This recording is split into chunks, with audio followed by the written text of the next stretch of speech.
नमस्कार दोस्तों, आइए सुनते हैं मुंशी प्रेमचंद्र के द्वारा लिखी कहानी आत्मसंगीत।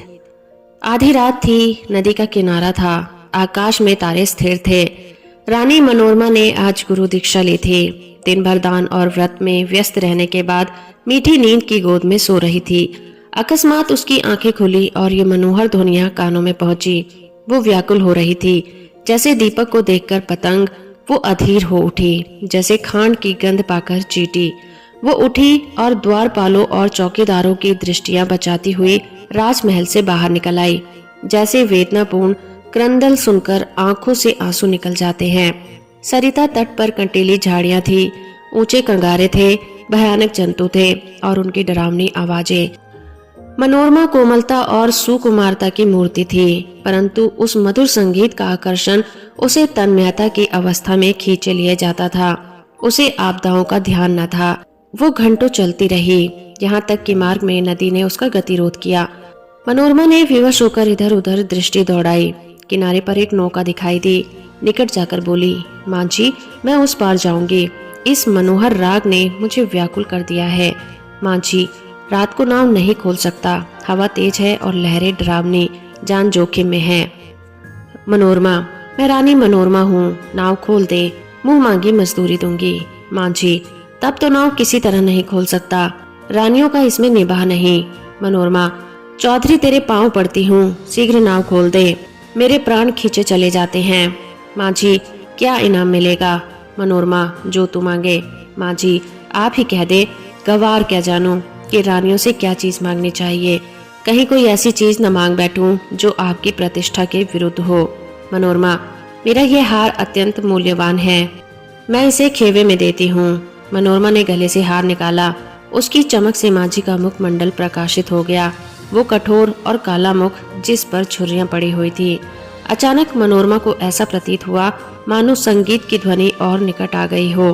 कदाचित कोई पूर्ण ज्ञानी पुरुष आत्मानंद के आवेश में उस सरिता तट पर बैठा हुआ उस निशब्द निशा को संगीत पूर्ण कर रहा है।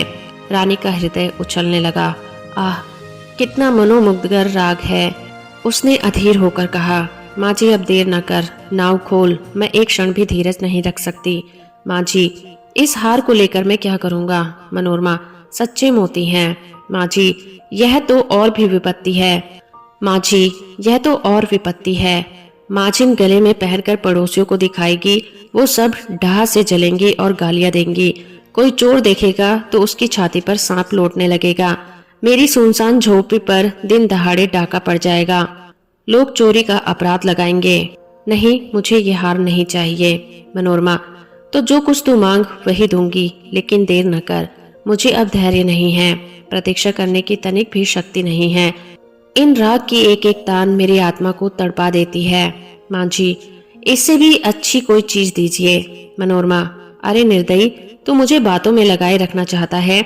मैं जो देती हूँ वो लेता नहीं, स्वयं कुछ मांगता नहीं। मुझे क्या मालूम तेरे हृदय की इस समय क्या दशा हो रही है। मैं इस आत्मिक पदार्थ पर अपना सर्वस्व न्यौछावर कर सकती हूँ। माँ जी, और क्या दीजिएगा? मनोरमा, मेरे पास इससे बहुमूल्य और कोई वस्तु नहीं है, लेकिन तू अभी नाव खोल दे तो प्रतिज्ञा करती हूँ कि तुझे अपना महल दे दूंगी, जिसे देखने के लिए कदाचित तू भी कभी गया होगा। विशुद्ध श्वेत पत्थर से बना है, भारत में इसकी तुलना नहीं। माँ जी हंसकर बोला, उस महल में रहकर मुझे क्या आनंद मिलेगा? उल्टे मेरे भाई बंधु शत्रु हो जाएंगे। इस नौका पर अंधेरी रात में भी मुझे भय न लगता। आंधी चलती रहती है और मैं इस पर खड़ा रहता हूँ, किंतु वो महल तो दिन में ही फाड़ खाएगा। मेरे घर के आदमी तो उसके एक कोने में समा जाएंगे, और आदमी कहाँ से लाऊंगा? मेरे नौकर चाकर कहाँ? इतना माल असबाब कहाँ? उसकी सफाई और मरम्मत कहाँ से कराऊंगा? उसकी फुलवारियां सूख जाएंगी, उसकी क्यारियों में गीदड़ बोलेंगे और अटारियों पर कबूतर और अबाबीले घोंसले बनाएंगे। मनोरमा अचानक एक तन्मय अवस्था में उछल पड़ी। उसे प्रतीत हुआ कि संगीत निकट कर आ गया है। उसकी सुंदरता और आनंद अधिक प्रखर हो गया था, जैसे बत्ती उकसा देने से दीपक अधिक प्रकाशवान हो जाता है। पहले चिंताकर्षक था तो वह आवेशजनक हो गया था। मनोरमा ने व्याकुल होकर कहा, आह, तू फिर अपने मुंह से क्यों कुछ नहीं मांगता? कितना विरागजनक राग है, कितना विहल करने वाला। मैं अब तनिक धीरज नहीं धर सकती। पानी उतार में जाने के लिए जितना व्याकुल होता है, श्वास हवा के लिए उतनी ही विकल होती है। गंध पड़ जाने के लिए जितनी व्याकुल होती है, मैं उस स्वर्ग संगीत के लिए उतनी ही व्याकुल हूँ। उस संगीत में कोयले की सी मस्ती है, पपीहे की सी वेदना है, श्यामा की सी विहलता है। इसे झरनों का सा जोर है, आधी का सा बल है। इसमें विवेकाग्नि प्रज्वलित होती, जिससे आत्मा समाहित होती है और अंतःकरण पवित्र होता है। माँ जी, अब एक क्षण का भी विलंब मेरे लिए मृत्यु की यातना है। शीघ्र नौका खोल। जिस सुमन की यह सुगंध है, जिस दीपक की यह दीप्ति है, उस तक मुझे पहुंचा दे। मैं देख नहीं सकती, इस संगीत का रचयिता कहीं निकट ही बैठा हुआ है।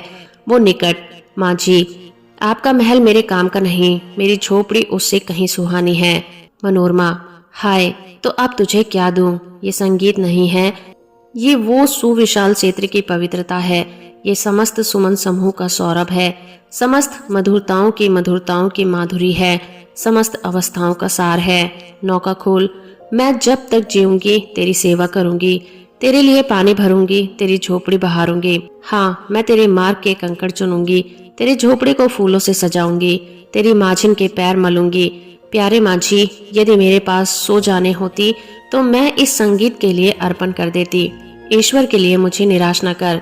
मेरे धैर्य का अंतिम बिंदु शुष्क हो गया है। अब इस चाह में दाह है, अब ये सिर्फ तेरे चरणों में है। ये कहते कहते मनोरमा एक विक्षिप्त अवस्था में माँ के निकट जाकर उसके पैरों पर गिर पड़ी। उसे ऐसा प्रतीत हुआ मानो वो संगीत आत्मा पर किसी प्रज्वलित प्रदीप की तरह ज्योति बरसाता हुआ मेरी ओर आ रहा है। उसे रोमांच हो गया, वो मस्त होकर झूमने लगी। ऐसा ज्ञात हुआ कि मैं हवा में उड़ी जाती हूँ। उसे अपने पार्श्व देश में तारे झिलमिलाते हुए दिखाई देते थे। उस पर एक अविस्मृत और भावावेश छा गया और अब वही मस्ताना संगीत, वही मनोहर राग उसके मुंह से निकलने लगा। वही अमृत की बूंदें उसके अधरों से टपकने लगी। वो स्वयं इस संगीत का स्रोत थी। नदी के पास से आने वाली ध्वनियाँ, प्राण पोषणी ध्वनियाँ उसी के मुंह से निकल रही थी। मनोरमा का मुखमंडल चंद्रमा की तरह प्रकाशमान हो गया था और आंखों से प्रेम की किरणें निकल रही थी। तो दोस्तों, अभी आप सुन रहे थे मुंशी प्रेमचंद्र के द्वारा लिखी कहानी आत्मसंगीत। उम्मीद करती हूँ मेरा ये प्रयास और ये कहानी आपको अच्छी लगी होगी। वीडियो को लाइक और चैनल को सब्सक्राइब करना बिल्कुल ना भूलें।